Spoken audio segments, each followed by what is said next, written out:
Comme le dit la table d'émeraude, il est vrai, sans mensonge, certain et très véritable. Ce qui est en bas est comme ce qui est en haut, et ce qui est en haut est comme ce qui est en bas, pour faire les miracles d'une seule chose. L'espace, féminin, est le macrocosme, et l'homme, l'une de ces innombrables créatures, le microcosme.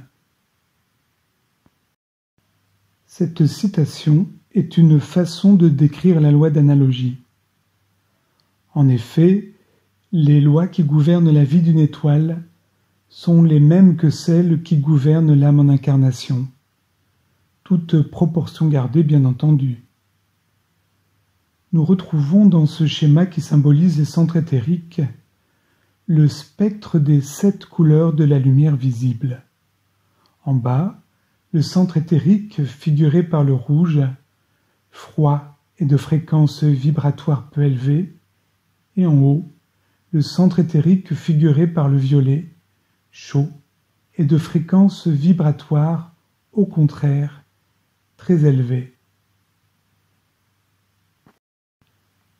Dans le centre Muladhara, le centre racine de couleur rouge, se trouve la bien-aimée Shakti Kundalini, la matière, qui est pour l'instant avidya, ignorance, tant qu'elle n'a pas pris feu. Son symbole est le serpent, un animal à sang froid, métaphore du mental inférieur et de la personnalité autocentrée. Dans le cosmos, ce stade correspond à la nébuleuse planétaire, un nuage de gaz encore froid qui, cependant, servira de matière première à la future étoile. Dans le centre Manipura, lorsque l'expérience de la matière est consommée et que le mental est bien organisé, l'âme, la conscience qui s'éveille, entre dans une période de mue progressive. Elle est le jeune phénix, oiseau jaune, orange et rouge, qui apprend volontairement à brûler, telle une flamme. Dans l'espace, les nébuleuses planétaires, dont les gaz se condensent, deviennent de plus en plus chauds. La matière s'organise. 2 forces entrent alors en conflit. D'une part, la force de gravitation, force centripète, symbolisée par Shiva, et d'autre part, la force de répulsion, force centrifuge, symbolisée par Brahma. Si la force centrifuge domine, le nuage alors s'évaporera et la naissance de l'étoile sera remise à plus tard. C'est pourquoi un grand effort, soutenu et constant, est demandé dans l'ajna. Tapasya, qui signifie générer de la chaleur et de l'énergie. C'est à cette seule condition que l'énergie de Kundalini pourra monter et générer une telle pression que la fusion nucléaire pourra avoir lieu. L'ajna est le centre de la volonté. C'est à partir de l'ajna que l'énergie est transférée du centre éthérique Manipura, de couleur jaune, vers le centre Anahata, de couleur vert. Anahata est la contrepartie physique du lotus à 12 pétales au sein du lotus à 1000 pétales. L'humanité doit immédiatement entamer son tapasya. Lié au désir pour ce qui est futile, les maladies telles que diabète et cancer apportent l'opportunité à l'humanité de se réorienter vers le vrai, le beau et le bien. Conduis-moi de l'irréel au réel, de l'ombre à la lumière, de la mort à l'immortalité. Par ailleurs, le thymus, dans la région cardiaque, est une glande endocrine qui joue un rôle prépondérant dans l'immunologie. Brûler d'amour est le meilleur antidote au virus, d'où l'injonction de ne plus penser avec la tête, mais de penser avec le cœur. La fusion du cœur d'une étoile, le sacrifice de sa matière, nourrit l'espace qui l'entoure, à l'instar du soleil. Elle crée autour d'elle un champ magnétique intense. Cette image est présente dans le livre des Révélations de Jean, à travers l'évocation des 144 000 justes qui seront sauvés. Ceci est une allégorie de l'humanité engagée dans la volonté inébranlable d'atteindre le point de fusion du mental, à partir duquel le cœur pourra brûler. Chaque centre, chaque chakra apparaît dans l'éthérique comme des roues colorées. Ils ressemblent à des fleurs et ont chacune, selon leur nature, un nombre défini de pétales. L'addition du nombre de pétales de Mooladhara à Ajna donne le nombre 144. La fiancée, la Kundalini, élevée dans les cieux, peut dès lors s'unir à l'époux dans la chambre haute. Puisque le cœur et le mental ont été évoqués, revenons un moment sur le prana, dont le corps éthérique est le véhicule. Il y a deux courants d'énergie qui concernent l'âme en incarnation. D'abord, le courant de vie qui pénètre le corps par la tête et qui va s'ancrer dans le centre du cœur. C'est ce courant qui maintient l'âme dans son corps de manifestation. Ce courant de vie est soutenu par l'énergie pranique captée par le centre de la rate qui, elle aussi, se dirige vers le centre du cœur. Quand ces deux courants de vie sont rompus, l'incarnation cesse. Parallèlement, il y a le courant de conscience individuelle. C'est là que nous retrouvons Tapasya, l'effort soutenu dans l'ajna. C'est cette capacité à maintenir l'effort, quoi qu'il en soit, qui définit le stade d'éveil atteint par l'âme. L'objet de l'âme individuelle est de rejoindre l'âme universelle afin d'aimer et de servir, car c'est là son seul objectif.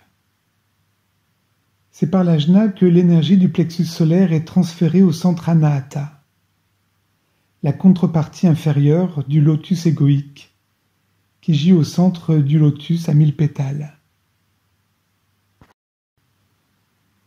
Kundalini Shakti est l'énergie de Shiva. Les deux se rencontrent et s'unissent dans le lotus égoïque à 12 pétales, au sein du lotus à 1000 pétales. Om Mani Padme Hum. Tel Vulcain, les géantes bleues, par l'énergie et la lumière qu'elles dégagent, forgent l'espace et nourrissent les petits soleils que sont les naines, qu'elles soient rouges, oranges, jaunes ou blanches. Ces étoiles sont présentes sur la terre, à travers les grandes âmes à l'aura violette et or, qui veillent silencieusement. On reconnaît le maître à l'Uræus, le cobra royal au centre du front, l'ennemi du mensonge. Le maître est un soleil noir tel Osiris. Sa forme véritable ne peut être perçue par les yeux physiques.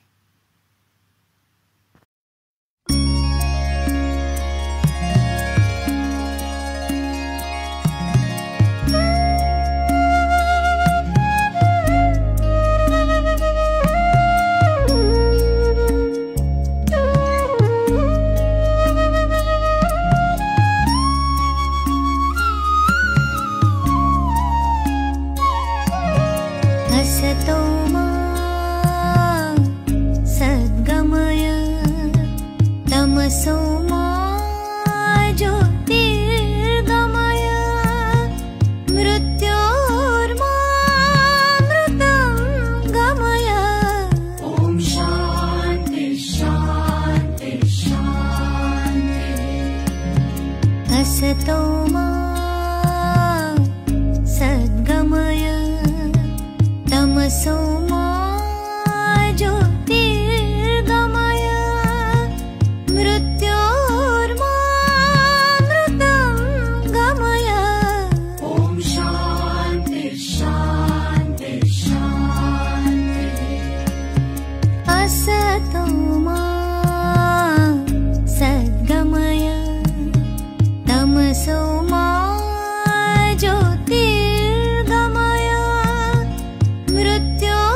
तमसो मा ज्योतिर्गमय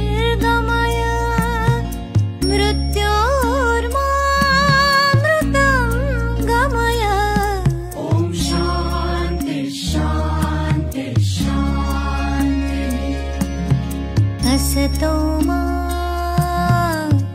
सद्गमय तमसो मा ज्योतिर्गमय मृत्योर्मामृतं गमय। ॐ शान्ति शान्ति शान्ति।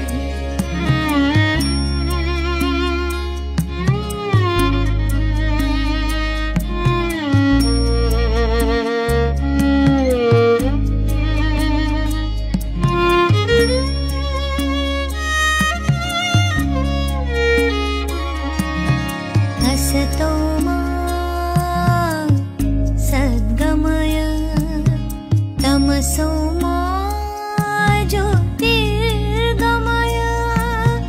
मृत्योर्मामृतं गमय।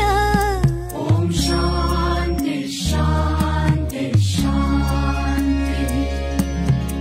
असतो मा सद्गमय तमसो मा ज्योतिर्गमय मृत्योर्मामृतं गमय। ॐ शान्ति शान्ति शान्ति। असतो मा सद्गमय तमसो मा